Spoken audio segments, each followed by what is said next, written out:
What's up, guys? This is another Saturday session here. And today I want to talk about really understanding the why behind your processes. We talk about that a lot, but I wanted to dig into it a little bit because I've been working with a couple of clients and it keeps coming up. And so I want to encourage you and really give you some guidance around this.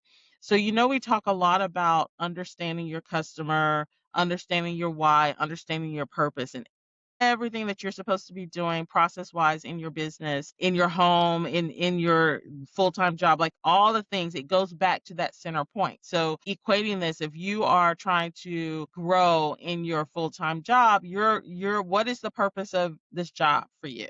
Is it because you want to grow from a career perspective and this is like your stepping stone to get to where you want to go? Is it because it's just paying your bills? Like it's just a means to an end for you?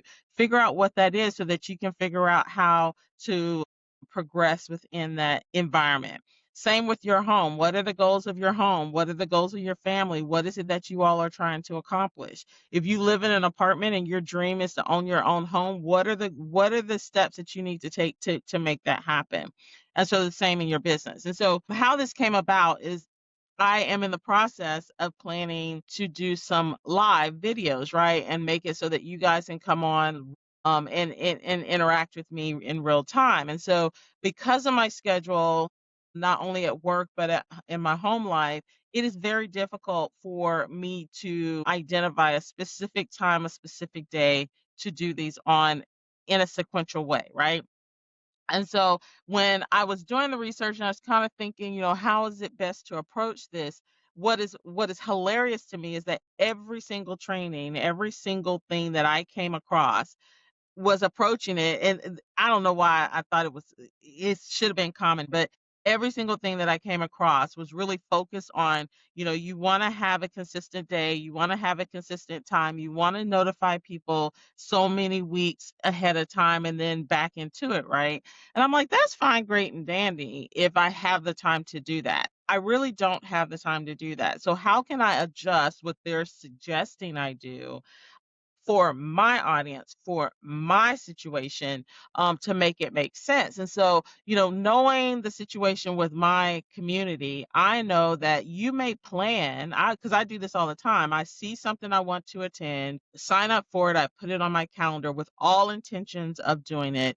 And then come that week, chaos has erupted and I am no longer available at that time. Or maybe I forgot, right? The time just wasn't really conducive to my schedule, and so I forgot and didn't show up or what have you.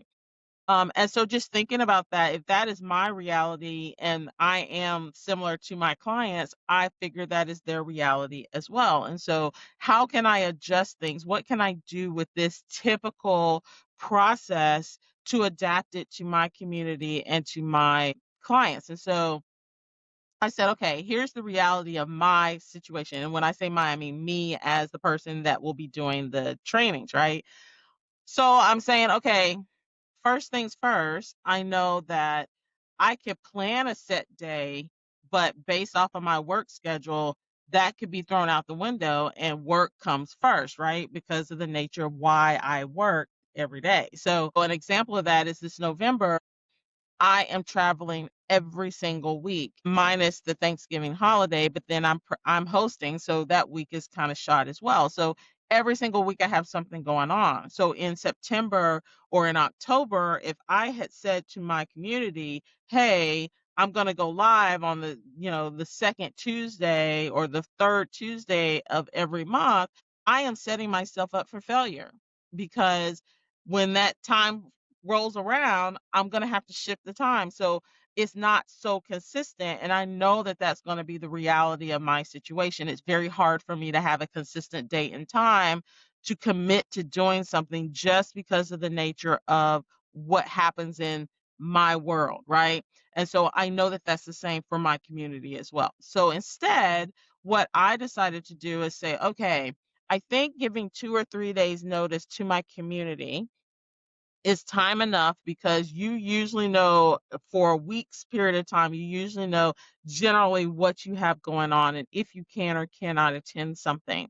So my goal right now is to say, okay, I'm going to give my community notice, 2 to 3 day notice of when I plan to go live. And at that time, I should know the topic, I should know the time, and be able to say, hey, it's going to be a 20-minute, a 40-minute session where we are going over XYZ topic. I'm going to talk on it for this long, and then we're going to open it up for Q&A. Like, I can give a little bit more color around what it is that we're doing, and do you want to spend the time learning this topic or doing this thing?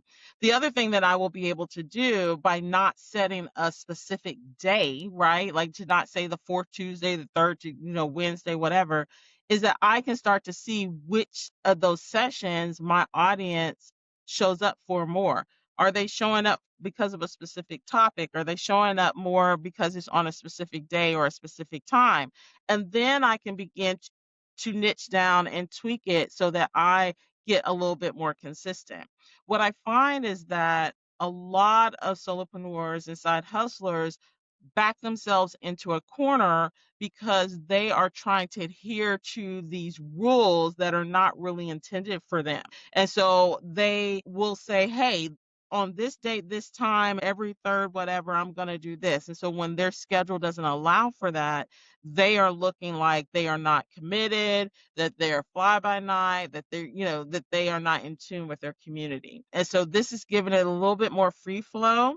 It also lets my community know, hey, if you are available on this day, this is when I tend to do these things. So check back and see if there's anything coming up that you may want to attend. So that's something that my community can do. Also, as I really start to see where people, the date and time that is more conducive for my community, I can internally decide, okay, Sundays at 2 are going to be the day that I typically go live. I don't have to make a big announcement about that. I can just say, this is the next day that I go live. My community will start to see that pattern and will realize this is what it is. It doesn't need to be a big splash announcement.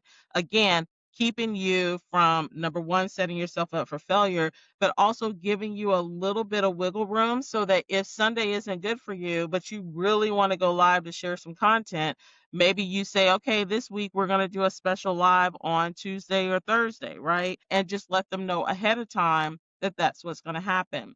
The other thing that I decided to do was to give my community the opportunity to say, I am interested in attending your live events when I'm available. So that means I needed to decouple that from my monthly newsletter or whatever communications were going out. Everybody doesn't necessarily want to attend a live event. Everybody isn't necessarily interested in every topic I talk about. So being able to decouple things a little bit more and set them up so that people can really opt in for what they are interested in is really important in the side hustle space. And of course, I'm speaking more, I think, from a coaching perspective or from a service-based perspective, let me say it that way, than a product-based. Product-based is a little different, right? It's a different animal, but I still think it's different, but it's the same, right? You have to look at how can my business set itself apart and how is it meeting the needs of my customer, my client, or what is it that I want my product to say to the world, right? And then work the things that you're choosing to do around that and not back yourself up into a corner. So I hope you found this information helpful. I definitely encourage you to communicate with me. Let me know, what has your experience been? What do you like to see?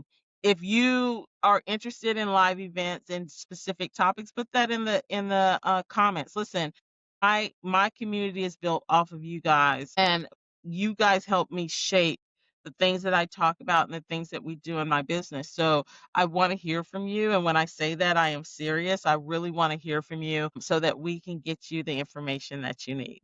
Hope you have a great day.